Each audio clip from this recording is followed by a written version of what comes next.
Pour perdre du poids, l'une des solutions les plus séduisantes, c'est de consommer des aliments dits brûle-graisse. On va voir ensemble quels sont ces aliments présumés minceurs et ce qu'on peut vraiment en attendre en termes de perte de poids. Il faut préciser d'abord que l'expression aliment brûle-graisse n'est pas un concept médical, mais même s'il s'agit d'une dénomination marketing, elle est basée sur la présence au sein de l'aliment de composés chimiques qui favorisent effectivement l'élimination des graisses. En langage grand public, on dit souvent qu'ils boostent le métabolisme. On va passer en revue 3 aliments réputés brûle-graisse pour bien comprendre leur effet. Tout d'abord le piment. C'est un légume-fruit qui contient de la capsaïcine, une molécule qui augmente le métabolisme de repos. En clair, la capsaïcine augmente la dépense de calories sans rien faire. Alors ça, c'est bien étayé par des études scientifiques. Mais l'effet est relativement faible. Si on en consomme tous les jours, ça sera de l'ordre de 50 calories dépensées en plus par jour. Alors si vous êtes un grand amateur de piment et que vous en consommez tous les jours et que votre estomac le tolère, vous pouvez espérer une perte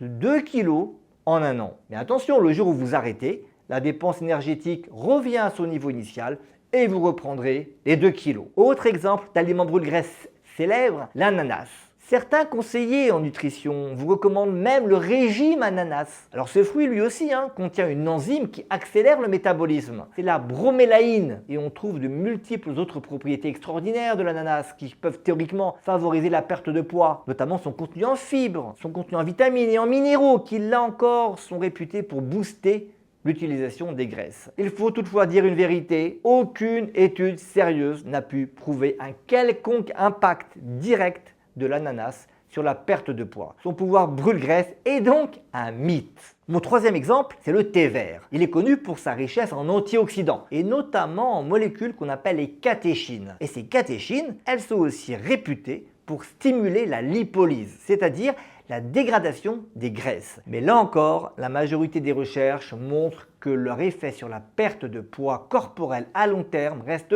négligeable. En fait, l'erreur, quand on prétend qu'un aliment est doté d'un effet brûle-graisse, est toujours la même. On invente une histoire crédible. L'aliment contient une molécule particulière. Cette molécule, dans des conditions de laboratoire, produit des effets biologiques qui laissent penser à un effet brûle-graisse et on en déduit que l'aliment aura un effet brûle-graisse chez l'humain s'il en mange dans le cadre d'un régime, même de temps en temps. Malheureusement, aucun aliment dans des conditions normales de consommation booste le métabolisme au point de vous faire perdre du poids de façon significative et durable. Alors en pratique, si vous aimez cela, mangez des piments, de l'ananas et buvez du thé vert, mais ne comptez pas dessus pour soigner un problème de poids.